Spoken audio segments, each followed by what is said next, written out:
Welcome back to Creative Week, Geometry's Creative Week, and to an inspiration session I'm very proud to host.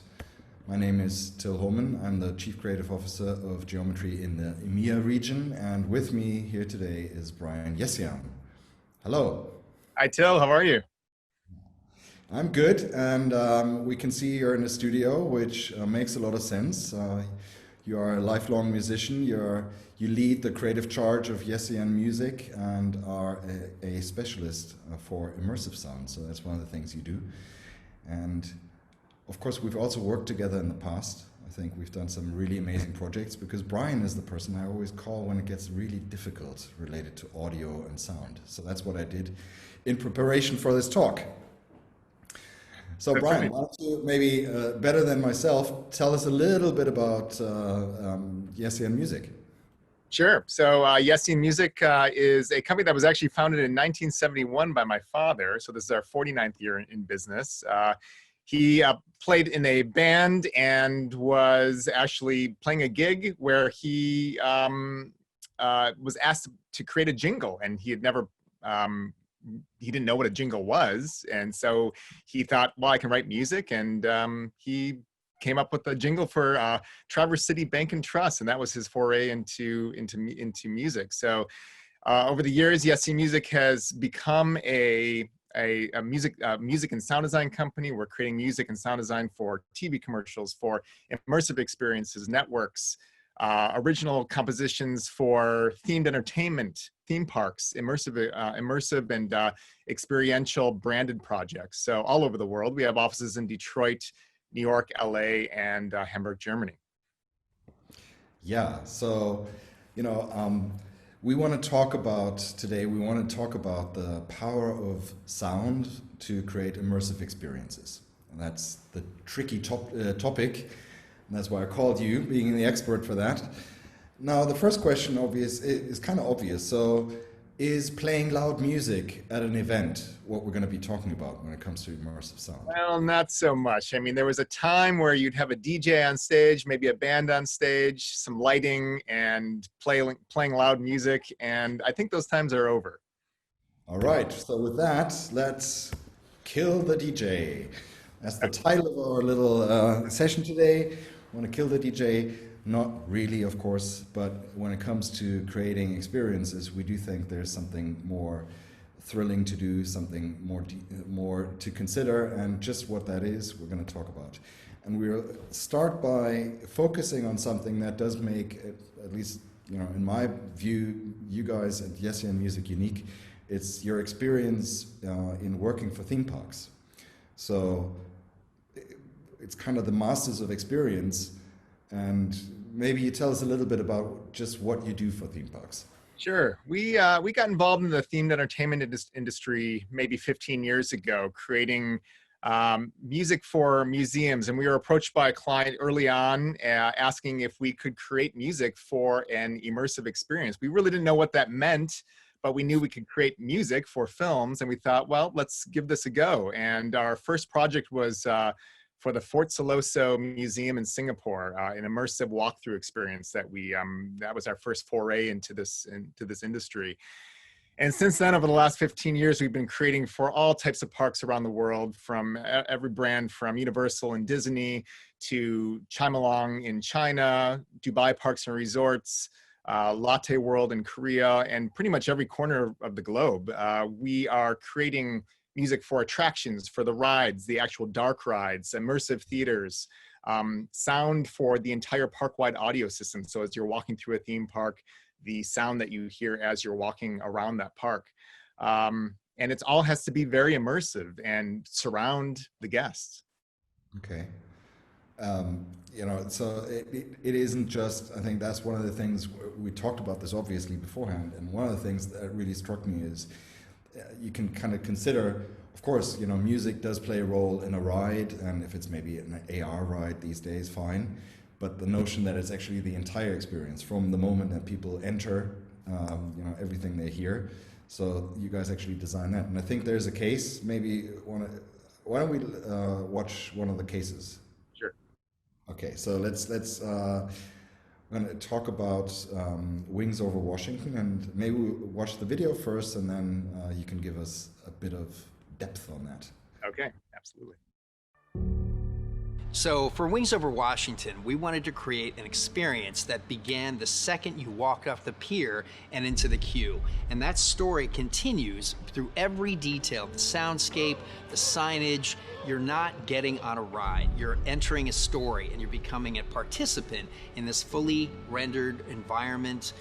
To look at an attraction near the end of the project and say, wow, that looks like the concept art that we did. You know, that's something that we sort of marvel about both our own work, but all of the partners, including the Griffith family, and making this thing come together.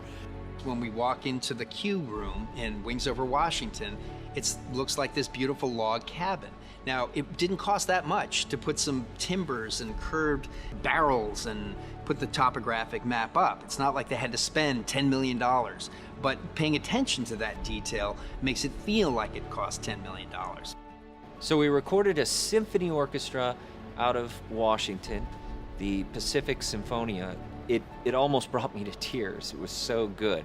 It was quite a long process, but it's really exciting now that it's open. We actually had to take the roof off and put a whole new foundation in.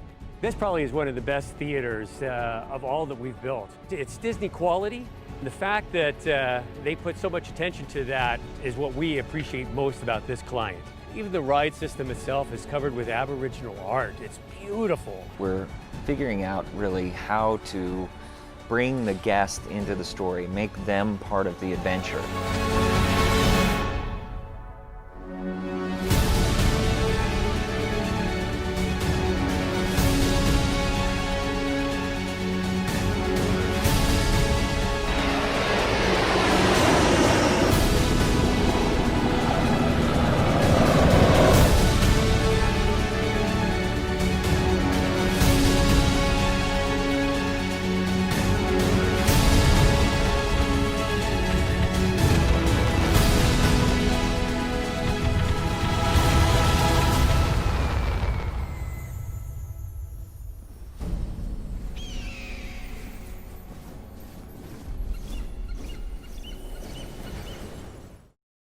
Well, it's an amazing, amazing example, and I think it really helps if you bring to life just what you did, the scale of how much you did for that.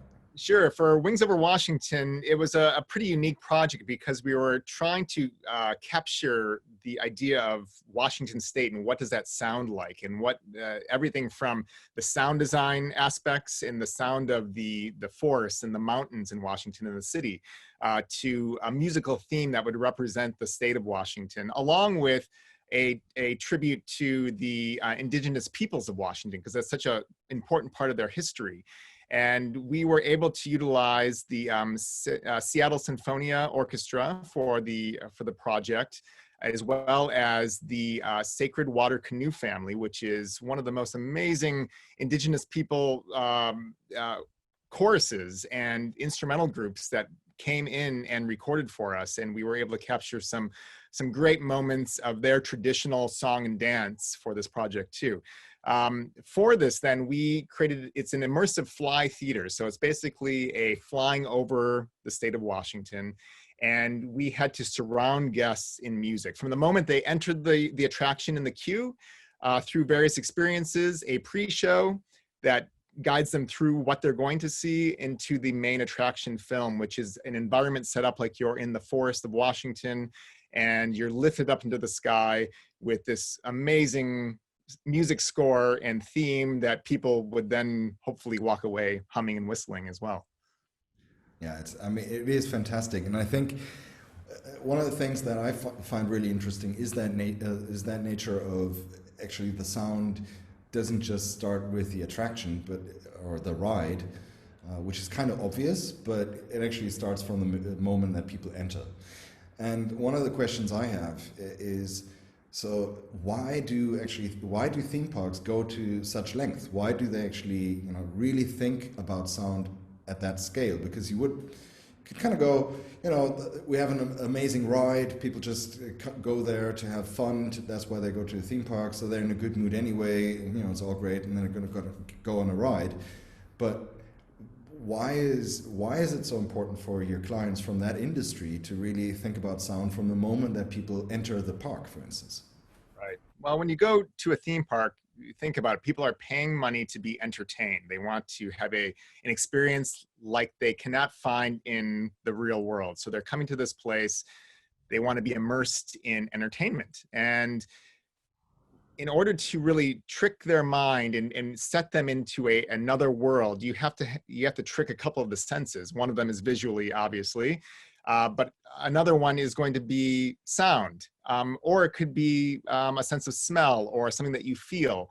So sound is probably the easiest next step to take. And if you combine that with other senses, like in this attraction, there are smelling aromas that come out that smell like fresh pine trees, or when you're flying over the ocean. The seats are moving, so you're getting a full experience that you really feel like this is a flying experience, and you're actually flying, wind blowing in your face. But with the sound, it's very important to create an environment so it feels like you are in a real world environment. So we're putting sound in the headsets behind your head, in speakers that are set up as an 18.1, I believe this attraction was an 18.1 surround system. So really there's sound that's completely immersing. And then creating a theme that people can walk away with and really grab onto and hear periodically throughout the film. So when people are paying money for an attraction like this, or any kind of themed entertainment venue, you want to make sure that you can give them a thrill, an experience, excitement like they've never experienced before. Yeah, of course. So that, it is arguably they're also in competition, one with, one theme park with the other. So Absolutely. I guess it's also arms race of who's got the best ride. This is true. And they're always developing new rides constantly. Yeah. So we're going to move on, and we're actually going to hone in a little bit on using, some of that or all of it for branded experiences. Obviously, because we as Geometry, we don't operate theme parks, we drive brands. We help brands succeed in their space. We call it creative commerce, and one key area for that is experiences, creating experiential marketing experiences, brand experiences. So, how can all of that, what we've just heard, be applied to, how is it that applied to branded experiences? Well, with a brand, you need to portray that brand in a way that's going to be also exciting for prospective consumers. So consumers identify with brands that they feel they can trust, they feel they can get behind, they can be excited about, and that it's going to do something for them personally. So how can we take that idea of a brand and not just do a traditional TV commercial, but give them an experience that's a bit out of the norm, a bit different, a bit more entertainment focused, and allow consumers to really attach themselves to that brand for many years to come. And I think these types of experiences can really draw consumers in to give them an experience that they will remember and that will identify something that they can identify with alongside that brand. Yeah, and I think one of the let's call it, it's kind of a segue case, is your case for Ferrari in Abu Dhabi. Which is a permanent space, I understand, and I think you brought the case video, so let's watch that, and then we'll chat a little bit about what you did in that case.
right. So Ferrari. I mean, Ferrari. I mean, that's stunning. Obviously, as a brand, and again, I'd argue you don't really need to do all that extra effort because people go to a Ferrari world. It's already exciting. But then we look at this case and we kind of see that the similar attention to detail and also to immersive sound was paid as in a theme park. So just what did you do in this case? Yeah, in this case, it's interesting because on one side, the theme park was our client, but on the other side, Ferrari was also our client. Ferrari, as we all know, doesn't really need to advertise per se doing traditional TVCs. However, they are trying to create an experience, not just for the people that buy an actual Ferrari, but for their brand and for everything that it encapsulates. Formula One racing, children who are passionate about Ferrari and want to buy apparel, and grow up being fans of the Ferrari brand. So they offer so many more experiences for people than just the actual car itself. In this case, we were creating the audio for a theme park, which was the fully immersive audio for the entire park, which was, or it still is, the largest indoor theme park in the world. It covers, I think, 1 square mile pretty much. It's massive, and it's filled with adrenaline rushing, exciting rides, from the fastest roller coaster in the world to the amazing dark ride experiences that take you through the engine of a Ferrari. And we were able to create all the audio for not just the full park-wide audio systems, but also for several attractions. One thing we had to be very attuned to in this one was that it's a Ferrari. So we had to make sure that we were representing the Ferrari brand in their cars, in the specific sound of their cars, very accurately. So we were recording Ferraris from Formula One cars to their street cars around the world, and capturing those sounds and injecting that into the rides and attractions so that you were getting an authentic sound of a Ferrari engine, not a Lamborghini, not a Porsche, but it had to be Ferrari. So that was a really unique way to almost advertise in a way the Ferrari brand and get people excited about the Ferrari brand through sound. Even creating a Formula One race around the entire park using kind of a Doppler effect audio system, because there were over 600 speakers in this facility. So it was quite a unique and large space to be working in. Yeah. And of course, it is a permanent space. Everybody who can, if we can all travel again, go to Abu Dhabi, go visit Ferrari World. It's stunning. But much like Wings over Washington, these are permanent spaces, and you kind of go, well, it makes sense for a permanent exhibit to go to all these lengths and to really put so much effort into audio, technology, etc. But then obviously, brand experiences or experiential marketing isn't just about permanent spaces. It's also about non-permanent or more traditional experiences, such as events, limited time events. So how is all of that tech and that thinking of immersive sound, which makes sense in theme parks, is that also leaping into those more traditional, I should call them traditional types of experiences, branded experiences? Absolutely. And that's, I think, one of our advantages over the years is that we've really cut our teeth in the theme park world and learned the craft of creating for these large venues and experiences, working with various AV companies and the tech side of the hardware side of this all, because that is such an important aspect of how we can develop the creative side of this and what the hardware is to amplify and project the sound that we're creating. Now that we've learned that craft, we're able to apply it to temporary exhibits, and where the audio video equipment that is available today is now so much more advanced than it was 10 years ago, where we can create these same type of experiences in a temporary space for a brand. And we've had the opportunity to work for so many brands around the world, creating these temporary spaces that may be from anything from a single event to several weeks, and give people that same experience only associated with a specific brand. I think there's a great case from your hometown, Detroit. You worked for Ford. It's stunning. I think a lot of people would have seen the old Central Station. It's been, featured as a place that's been derelict for many, many years, and now it's coming back to life. And there's a great case of you being involved in the first show, or showing how it's going to turn out. That's And right. maybe watch that case. So that is a non-permanent space, obviously, and it's an installation. And here we go. Here's the Fort Detroit Central Station case.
All right, so that's again, even for a non-permanent space, it's fairly large and huge, and clearly, for such a special event, you do need special sound. So, what did you do in this particular? That's right. In this instance, Ford is turning the old Central Station into their new headquarters for autonomous vehicles and electric vehicles, and they wanted to do something very special for the community to show that they are part of the community, and they want to give back and be ingrained in the Detroit community even more so. And they decided to create a projection mapping of the station, which is being done all over the world, as we know right now, with many brands and many entertainment venues. But they want to do something a little bit different. And this was a winter festival, so it was happening in January, one of the coldest times in Detroit. You're talking about minus 10 Celsius maybe in temperature, and it was outdoors. So how would we physically do this?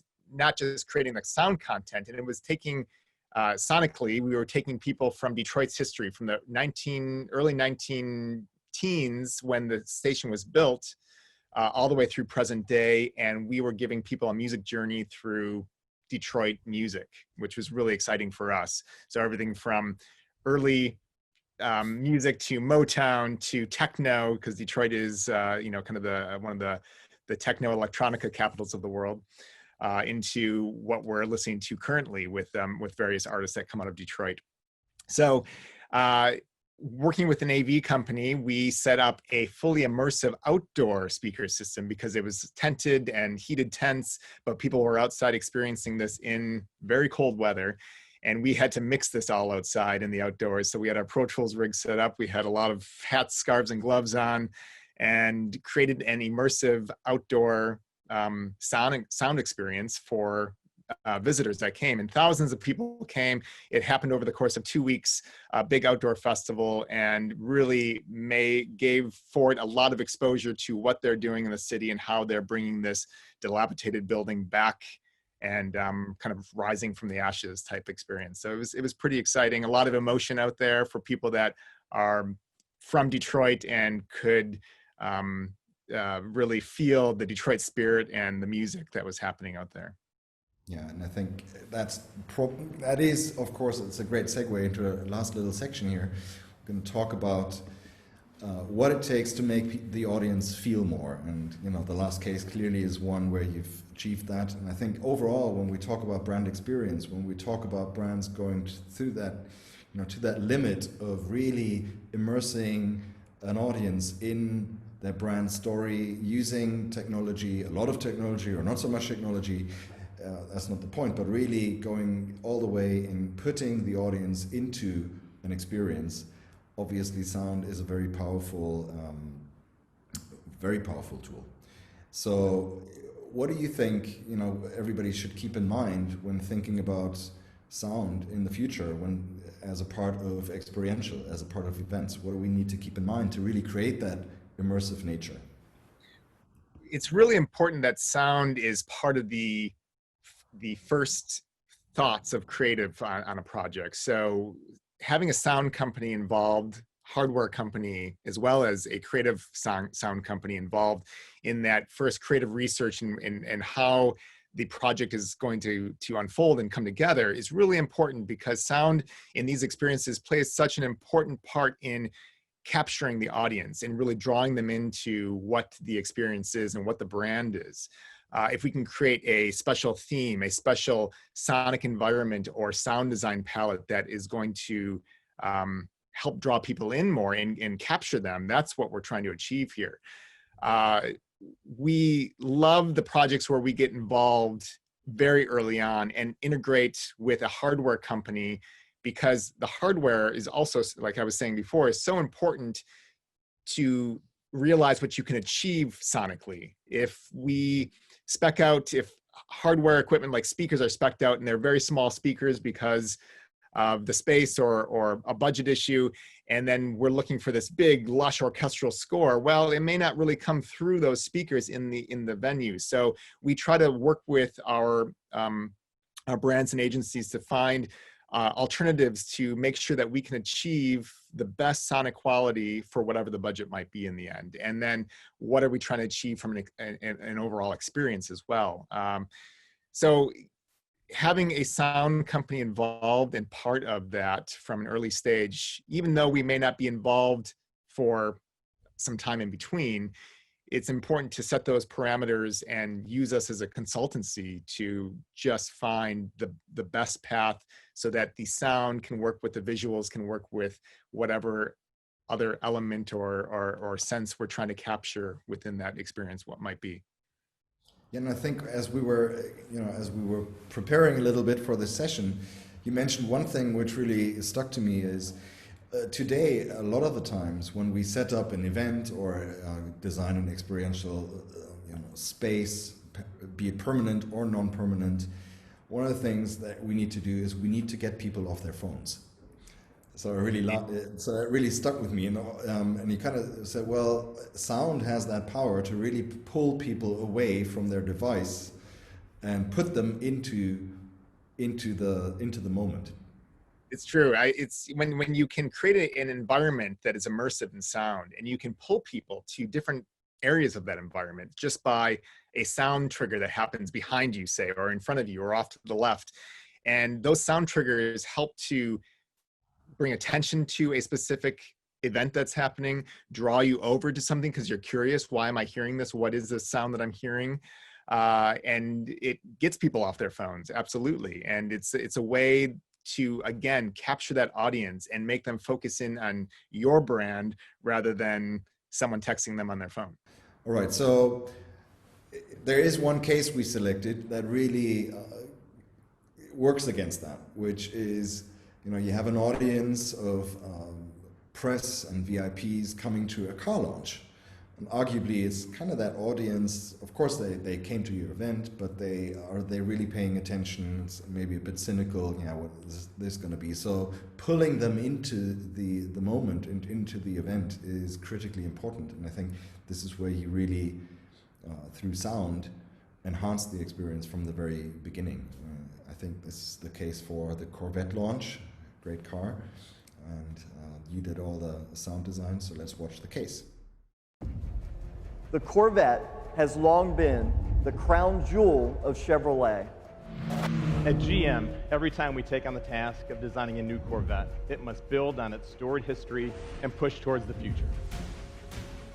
This car, the all-new 2020 Corvette, is one that changes everything.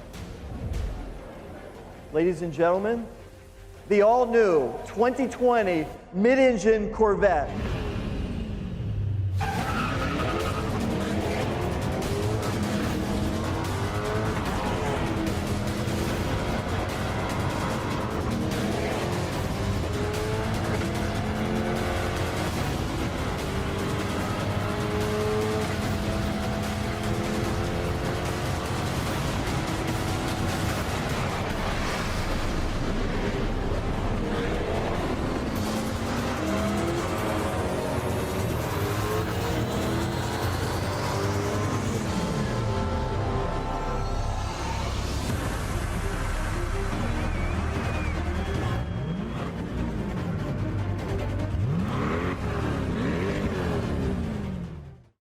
All right, so what exactly did you do to really immerse that audience into this experience, into this launch? Well, this was a tricky one because we were working in Los Angeles at an airport hangar, which is the largest wooden constructed airport hangar in the world, apparently, and acoustics that are just all over the place. So very echoey and boomy in this space, and we had to work with an AV company that could set up a system that would feel very intimate for this crowd, but still give you the perspective that you're in this large hall and something's coming at you. And with this, it's for the press, so it's a press reveal. There's so many of these press reveals for new cars, and if the press isn't wowed by something happening, obviously it's a very impressive car, the Corvette, the new Corvette especially. But if they're not impressed and wowed, they're not really interested, and they may be looking at their phone or doing something else while their cameras are up capturing the event. So we had to create an experience that was going to really fill them with adrenaline and excitement and just give them something, a Corvette passion here. And we worked with the agency to capture and record these Corvettes on a test track. So we went out to the GM Proving Grounds and recorded we mic'd the full Corvettes up and the engines on all aspects, all sides of the Corvette, and went out with drivers and just did test track runs so we could capture every sound that Corvette makes and the new engine makes, especially since it was a new rear mid-engine car. And in this experience, we wanted to create, because this hangar is so long, we wanted to create the feel that these cars were racing right at the audience, at the press. And as three cars are coming down the hangar, there's a video that starts, then the three cars come down with drones flying overhead, capturing all the video. Two of the cars race right by very close to the press, and the one pulls right up in front and screeches to a halt in front of them. So it gave them this sense that, wow, we're like in a race track scenario and these cars are screaming past us. But since we couldn't completely have the cars mic'd up, we had to recreate how fast they were going, create the sound so that it felt like a real race projected through the speakers, and giving them almost a Doppler effect as those cars went right by their heads. So the speakers were set up in a way that felt like the cars literally were right next to their ear.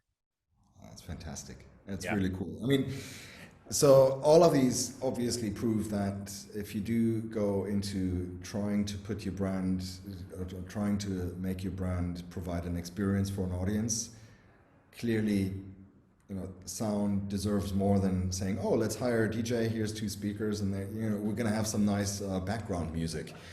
The DJ is going to play a set because obviously you don't have any control over that. That's so right. I think one of the things I'm learning, we're all learning through this, is that sound and immersive sound is a key element of creating a brand experience, and it does deserve a very, it is more sophisticated, so you really need to think about it from the get-go. I guess that's the big learning.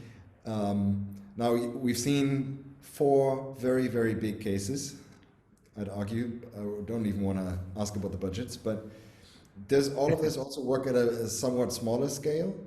So Absolutely. There's so many ways you can create an immersive experience for a brand. And we've done this with small pop-up shops that are much smaller in nature, may last for several weeks, but the budgets don't always have to be in the hundreds of thousands of whatever currency, but they can be much more compact and created in a way that's that works for that brand and what their needs are. So there's all types of ways you can create immersive audio, even through headphones, which we've been doing a lot of through VR and full 360-degree experiences within a headphone. So projects where it may be a smaller setup and a headphone experience that you're walking through, or you're stationary through VR, and creating a more intimate experience or a smaller footprint of a place for a brand. So there are various ways that we can create this immersive experience and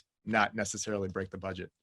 yeah, and that's of course why, getting in touch early and really considering this very powerful sense. I think audio is a very powerful sense. Is also paid attention to, is the biggest call out at the end of this little talk, aside from being wowed by the great work. So yeah, thanks for all of this. Is there anything you kind of want to shout out to specifically to our creatives who are thinking about experience ideas maybe at this moment? I would just say that now is the time to embrace audio like no other. It's the technology has really caught up with what is happening on the visual side. There are so many opportunities to use audio in unique ways today. And I think if you think about it earlier on, there's ways that you can integrate it even better into the full experience so that you do give people a truly full experience from start to finish, rather than so many times where audio might come at the very end or might be an afterthought. This gives you the opportunity to create a fully connected creative experience that will hopefully keep people coming back to your brand time after time. Yeah. And just maybe we should think about brand experiences having to be as attractive as a theme park. Wouldn't it be awesome if people, if we got to a point that people would want to pay money to enter a brand experience? And I think that is absolutely possible. I think with what we've seen just for the Ford study at Michigan Central Station, I mean, they set up a full festival there. So it was an opportunity with food trucks and drinks and all types of things that people could actually pay money to buy things and have things. I mean, the brand wasn't necessarily making money off the event, but you can create that event into something that is more like a theme park where you are really connecting people to a specific brand. So thank you for that. And of course, we're not here to say, let's really kill the DJ. We love our DJs, we love our music, and I think there's a great gift you brought along from your Yessian DJs. Yes, it's a little, we have offices in New York and in Hamburg and LA and Detroit, but our roots are still Detroit. This is where we started our company. So we thought we'd create a little From Detroit with Love playlist, which is going to take you through some really great Detroit music from the early days to current. And I think you'll enjoy it. Yeah, thank you so much. Thank you for your time. Thank you for really, immersing us in immersive sound and audio and bringing that to life. And to everybody out there, let's really, try to get to that level. So thank you for having me. Listen in, and thank you so much. Thanks, Bill.